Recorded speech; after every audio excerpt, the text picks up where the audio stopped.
For our first Sunday back in Youth Tribe, how good does it feel? We have masks on and we're sitting in some really odd seating pattern. So it feels a little weird, but we're back. It's been, I don't know how long. Who's been keeping track? How many days? It's been too many.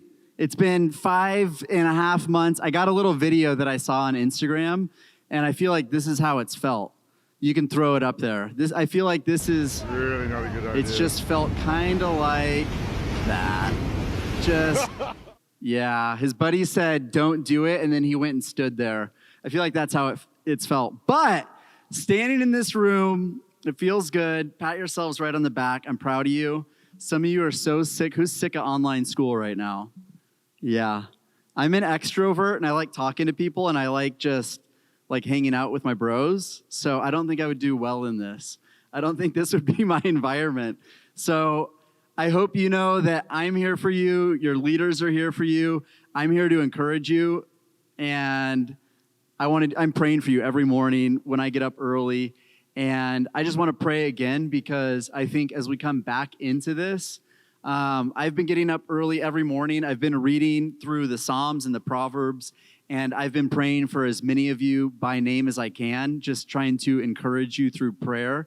And so I want to do that this morning as we get started because I think that's the most important thing that we can do right now because I think a lot of us are struggling with stress and anxiety because this is a super crazy time. So let's dial it in right now, and let's start off with some more prayer. God, we come before you, some of us really struggling with anxious thoughts. Our chests, some of us just feel like they have a weight on them because we're so stressed out with family stuff and with school stuff. We're like, I don't know if I did my online work for that class. And it's stressing us out. Some of us are really depressed right now. Some of us are fighting with friends or fighting with brothers and sisters, and it's just too much. And so right now, I pray that this is a time of peace, overwhelming peace for people in this room. I feel like weights are just lifted and chains are broken going forward in this quarter, God. I pray that this semester begin to be a semester of peace, a semester of freedom for certain people, God, freedom from relationships. I pray that in all your name, Jesus Christ's name, amen.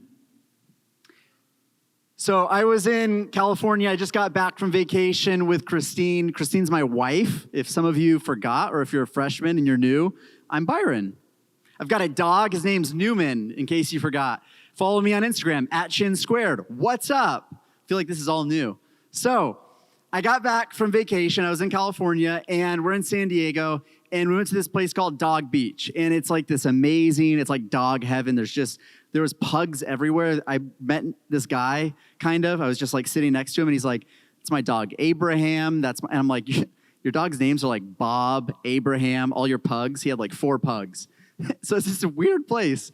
And so it's little doggy heaven, and we're throwing the ball with Newman all day, and he gets sick because he's like drinking the salt water all day, and he starts having explosive diarrhea, and he's throwing up, and it's awful. And we take him home back to the Airbnb, and he's throwing up all over the Airbnb carpet.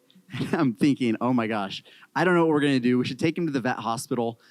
And finally he stops, and we're feeding him Pedialyte, and he's like finally like recuperating. And we're laying on the ground with him. And so we go and pick up some sushi, and we get some takeout food, and Newman's like on the up and up. And so we're sitting outside, Christine and I, and Newman's like dead, just staring at us on the couch inside. And Christine and I, it's the perfect California night. The sun is setting. We're eating our takeout sushi on the Airbnb patio, little breeze in the air. And we're like, man, are we bad dog parents? And I'm like, no, how would we know? We had a sick dog. We have a sick pet. And we're finally just sitting there, and it had been like this exhausting, crazy day. And it's peaceful. There's couples walking by, and we're enjoying our little takeout dinner. And this car pulls up, this car full of teenage guys, and they like slow down, and they like look at me and look at Christine, and I'm like, do these bros need directions? They look at me, and they yell, female body part. But they didn't yell that. They yelled something else. Like, female body part at her and at me. I'm like, oh my gosh, that was vulgar. And I'm like, they don't need directions. They just wanted to yell, I can't repeat it because it was that bad. And they ha, and they drive off. And I'm like, oh, I think Christine, they do need directions. I'm going to go give them directions real fast. I'll be right back. So I chase him, and I didn't chase him down. So Christine's like, can you believe that? And I'm like, actually, I can believe that. I thought they needed directions, but they don't. So we keep enjoying our dinner, but the dinner was kind of ruined. I couldn't eat anymore. Here's the thing. I started thinking about the word reckless. We're going to start going through this series called Reckless for the next couple of weeks. And then I started thinking about, as I was thinking about the word reckless, I was thinking about those guys who yelled this very crazy word at us. I was thinking about that brand, Young and Reckless.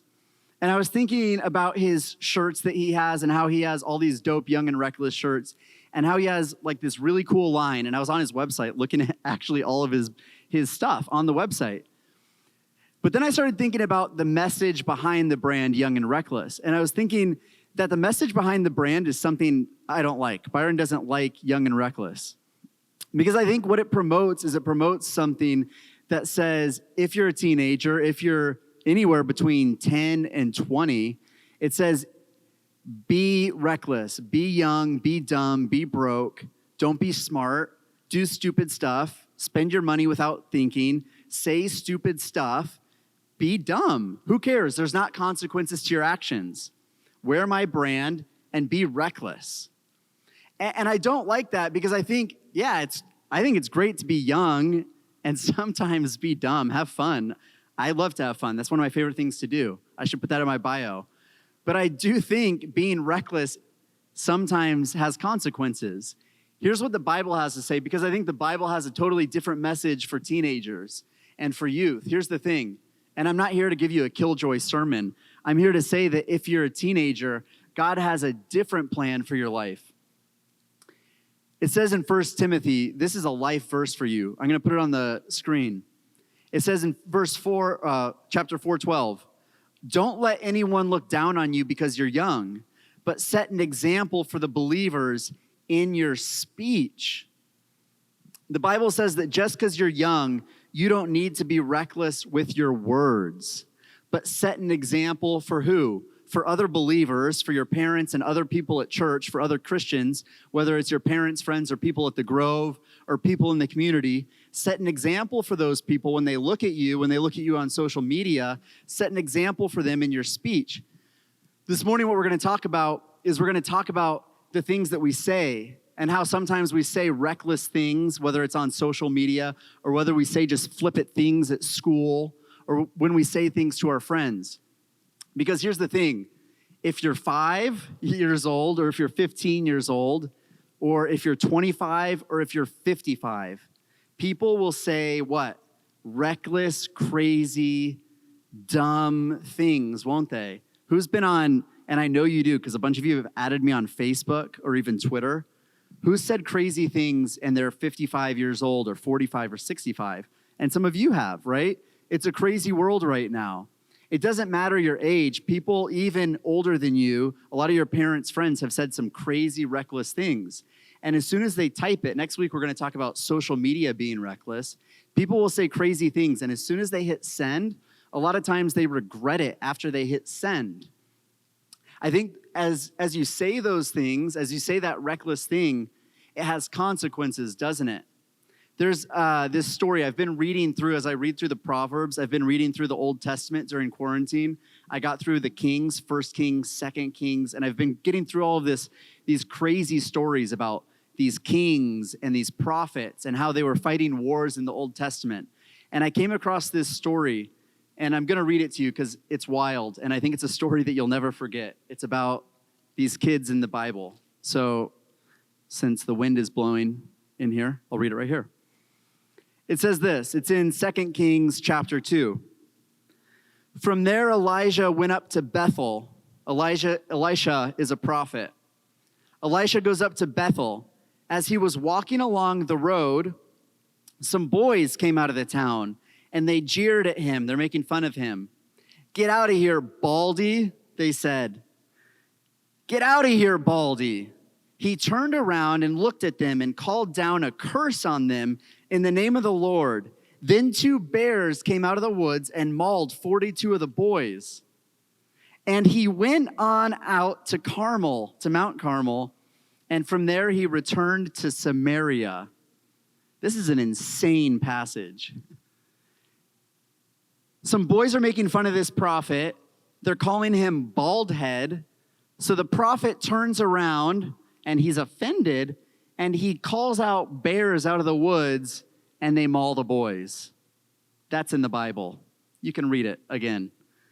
I learned 4 things from this passage. First thing, 1, teenage boys said reckless things, not just to me and my wife, but 3,000 years ago.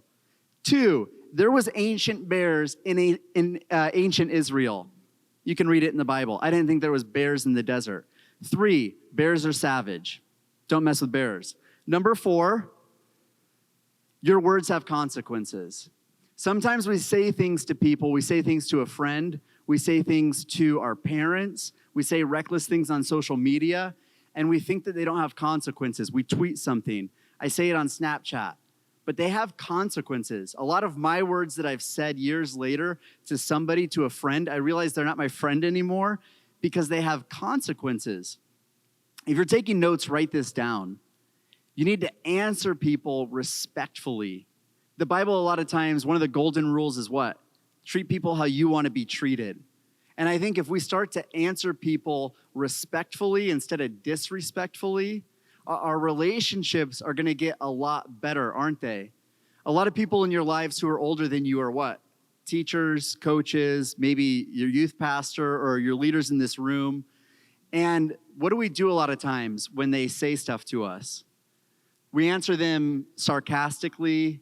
We say things like, oh, yeah. And we say it very disrespectfully. That's how I was growing up. And sometimes I can be that way still. And I think our relationships with, whether it's with our parents or maybe it's with a leader here, or if it's with maybe a manager, maybe a lot of you are working now, upperclassmen, or if it's with a coach, maybe your relationship over quarantine especially isn't good anymore with them. And I think the reason for that is because over time, you've started to disrespect them. Maybe it's you've said some name, you're calling them bald head, I don't know, or you're just calling them you're fat, and you've just started disrespecting them. And you think name calling, oh, it's just in fun. But to them, it's become disrespectful. It's become not too funny. And here's the thing. You can begin to repair that relationship if you start respecting that person in your life. I'll say this. Okay, so who has been binge watching any series on Netflix? Yeah, everybody. I binge watched like 30 series with Christine.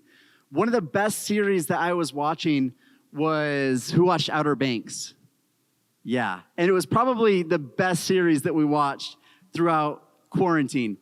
In Outer Banks, John B., he's called what on the show? A pogue. Did someone say pogue? He's called a pogue.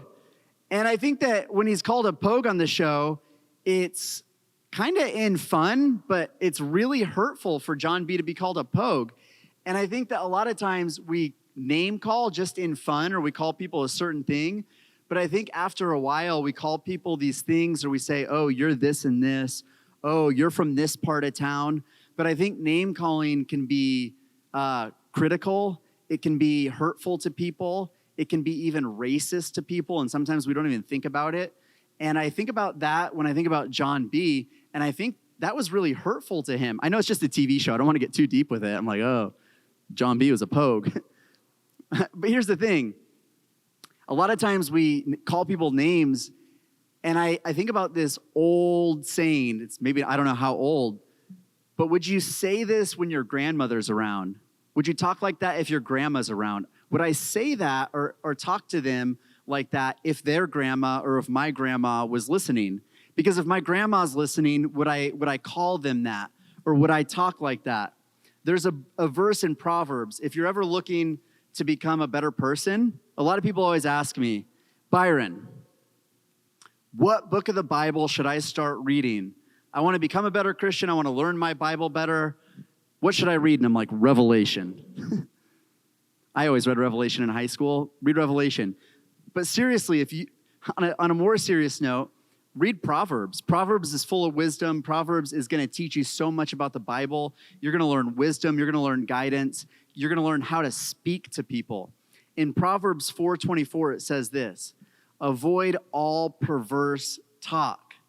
Not only a little bit of the time, but all of the time. Not just when you're at home around your parents who say, don't talk nasty, don't say those things around your little sister, but all the time. Here's the thing. If I want to build people up with my words and not tear them down, then I'm going to make a promise to God. I'm going to make a covenant to God. I'm going to handshake God's hand, and I'm going to say, God, I promise to be a person who's not going to say mean things, who's not going to say critical things, who doesn't say unwholesome, ungodly things, who's not critical of other people, who doesn't say perverted things. Some of you are thinking, so does that mean I don't say 4-letter words? That's a part of it. That's some of it. And I'm not up here, some of you are like, this is so religious. This is like a Pharisee talk. I don't know. I think there's a part of it where it's purity. I think a part of it is if we're Christians, we speak to people in love. You know, one thing I do every morning when I get up and where I'm reading my Bible and where I pray for my friends and the students at our church and you is I say, God, put a filter on my mouth so that I don't say mean things to people, where I don't say critical things to people. Do I mess up? Yeah, I'm not Jesus. I do say hurtful things and I say mean things sometimes. But I don't want to tear people down. I want to build people up. One of the things that I wrote down when I was reading this passage about the boys being eaten by bears, which is a terrible thing, but I want to answer people with love. How do we want to answer people?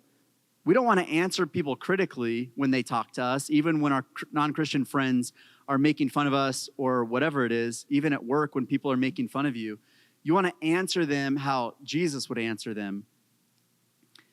I was at the gym, and you have to make a reservation because they're still doing that.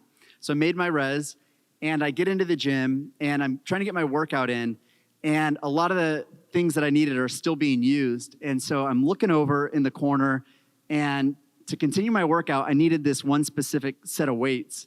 And so I'm trying to get over there, but I can't get to it because these 6 dudes had made like a little perimeter around the one thing that I needed. And so I'm like, gosh, this, it's a really frustrating thing. And so I'm like trying to get into their perimeter, but I can't. And I'm trying to like social distance, and I've got my mask on. So I'm trying to break the perimeter, trying to get in. I can't. And I realized what they've done too is they've trapped this girl in there. And I'm like, what's going on? And I've realized like they're like flexing at this girl. They're like, does she notice my biceps? She does. And at the same time, they're checking her out. They've got one girl, 6 dudes. This goes on at the gym. I don't know if you've been to a gym. And they've made a perimeter around the one girl. Does she notice my biceps? She does. But there's 6 guys. And I'm like, well, the weights I need are inside the perimeter. I've got to break the perimeter. I'm getting in there. While I'm in there, I might try to save her from those 6 guys. They look dangerous. So, all right, I build up my confidence to get the weights, and I break the perimeter. As I get inside the war zone, and I notice something. Not only is the girl in danger of these 6, I don't know what's going on in here. These guys are like grunting. One of them's yelling. He's throwing stuff at the mirror. I grab the weights, and as I grab the weights, I'm hit with like a stink bomb. It stinks in here. And I look around, and I'm like, one of these dudes hasn't showered all of quarantine. This dude's BO, it's not all 6 of them, but one dude has not showered. He's been deep in quarantine, and this dude has not showered. I mean, it's bad. It's not the girl. Girls don't smell bad. It's just normally dudes. If you don't, side note, shower, guys. Girls like guys that shower, so just spray a cologne. All right, so one guy's been deep in quarantine. I'm looking at these guys. I'm like, one of you, it's a shame. Got to shower, guys. And the girl, she's like, help me, get me out of here, please. So I don't know what to do. I grab my weights. I'm like, I'm going to smell like your smell now, guys. This is unfortunate. I'm going to have your BO on me. So I grab the weights. I finally get out of the death zone and exit. Finish my workout. The whole time, I stink like this guy. I don't know which one of the 6, but I stink like him. I get to my car. I stink like this guy. Like just nasty, like eggs, vinegar, like his feet. I don't know what he had in his basement deep in quarantine, but I smell like that. I get in my car. I realize my car smells like this guy. I get home. My whole house is going to smell like this guy. He stinks. Why am I telling you like this about this guy? I think when we say nasty words, when we say vulgar words, when we become a person who's talking about people, when we gossip about people, when we are a person who's constantly putting people down, those words will stick on people. And those people will associate us with people who say nasty things. You see where I'm going with that? People will always say, that's that person. They're constantly name-calling. They're constantly putting others down. They constantly are talking bad about me and gossiping about me. I don't know if I want to be around so-and-so. I don't know if I constantly, no one in here is named Roxanne. Watch there be a Roxanne. I don't want to be around Roxanne because she's constantly talking bad about people and putting others down. I can't be around her. This is what it says in Proverbs. Turn to Proverbs 21:23. Watch your tongue and keep your mouth shut, and you will stay out of trouble. You may have heard someone say these statements. I'm just being honest, ... I don't mean to be rude, but ... I'm just being real with you, but ... Hey, don't take this the wrong way, but ... How many of you have been hurt by one of those statements? I have. And I've had friends and really close friends, and I've even said those things to people. Hey, I'm just being real with you, but ... Hey, don't take this the wrong way, but you kind of smell. My challenge to everybody in here is this, that we stop and that we think about what we're going to say, because here's what it says in Proverbs. Watch your tongue and keep a tight rein on your mouth, and you will stay out of trouble. I wrote this down. Ask yourself 5 questions before you speak. Is it true? Because remember this rule about gossip. The more interesting it is, the more likely it is to be false. People love to gossip. Proverbs says that gossip goes down like a juicy morsel. In like 2020 language, it tastes like a Dutch drink or something. People just love to gossip. People love drinking gossip down. But sometimes it's not true. I would say 99% of the time it's not true. People just love to talk. Number 2, ask yourself, is it helpful? Is it helpful to the other person? If it's not, don't even say it. Number 3, is it inspiring? Are your words going to build someone up? If this isn't going to build my friend up, do I even need to say it? Probably not. I'll just keep it to myself. Number 4, is it necessary? If this isn't necessary, I'm going to keep it to myself. Number 5, put it through this filter. Is it kind? If it's not kind or loving, then I'm going to keep it to myself. I'll close with this story. Growing up, a lot of you know I was a pastor's kid. My dad is Palmer. He's the head pastor. I was a pastor's kid. And if you're a pastor's kid, a lot of times you don't have a lot of money growing up. We never had a lot of clothes. We never had a lot of stuff. And so finally I graduated high school, and I was going to school in California. And my parents were like, hey, since you're going to be in California, it's going to be cold. You're going to need some more clothes. You're going to need more than one pair of jeans. You're going to need a jacket. I had one jacket, one pair of jeans. So my parents bought me another pair of jeans and another jacket, which brought my total to 2 pairs of jeans and 2 jackets. And I thought, I'm living large. I'm the man. All right, here we go. On to big and better things. I lost the second jacket, lost my second pair of jeans. Okay, so I'm at college. I have one jacket again, and it's this purple jacket. At the time, it's an American Apparel jacket, And I just thought I was the best thing ever because it was like Supreme back then. It was like a Supreme jacket, and it was purple, mind you. So I wore this purple jacket everywhere I went, every night, every time we went out to lunch, and I thought it was awesome. And the thing was, it was purple, remember? And I'm putting it on every day. I wore it for months. This was like November in my first school year. And one of my friends walks up to me, and he looked at me, and he was like an older brother. He was a couple of years older than me. And he looked at me, and he said, "Byron, do you have any other jackets you can wear?" And I looked at him, and I said, "What? No, this is the only jacket I own." And he said, "Huh," and walked off. And I looked in the mirror, and I unzipped it and put it on my bed, and I didn't wear a jacket that night, and I froze. Because I was embarrassed, because I thought, if he's thinking, does Byron have any other jackets? Then a lot of other people are thinking that. I didn't have any jackets. Here's the thing about your words. Your words can either build people up or tear people down. And your words will stick with people, just like a stink bomb. And your words matter. Your words matter a lot. Your words matter to your little brothers and sisters. Your words affect those relationships. And your words, why are we talking about your words? Because your words are responsible. Your words can be reckless. If you're in this room, if you're representing Jesus to your friends who are non-Christians at school, I mean, I know you're not at school, but your friends who were at school once, then what are you saying to those people or around those people? How are you talking around those people? When they look at you or look at how you're talking, and they think, oh, that person is a Christian, but they definitely don't talk like a Christian. Maybe you need to reassess that. Because Jesus, he says some pretty important things about how we should act, how we should talk to others. We need to talk like a person who loves people, who forgives people. Band, you can come on out. I'm going to pray. Next week, we're going to talk about what reckless lives look like on social media, how we talk to our friends on social media.